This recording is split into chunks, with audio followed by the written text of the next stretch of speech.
Going back to that story about 9% effectiveness in elderly in terms of the flu shot, that was in some major media, but it didn't get a whole lot of legs. There was other stories about healthcare workers getting fired for not getting the flu shot. Yes.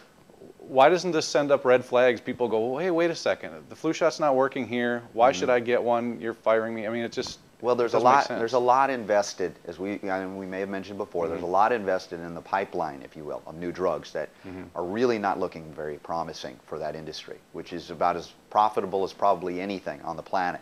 And so they really are desperately clinging to the hopes that they can convince more and more of us that vaccinations are the way. If we can't vaccinate you for flu, how about we'll vaccinate you for the human papilloma virus that we claim causes cervical cancer 20, 30 years down the road, which is also another lie. It's an official story there to protect the official profits of Big Pharma.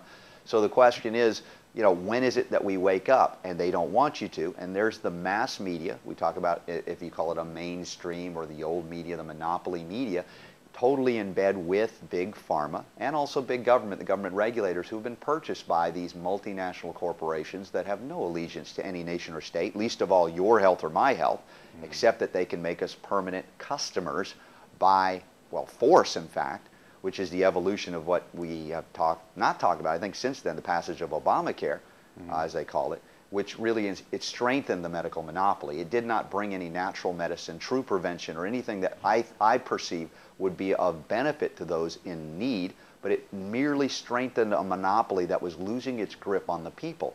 And they needed the force of government to corral everybody, keep them in line. And that is what it has achieved, and it's only going to bankrupt this country further and faster.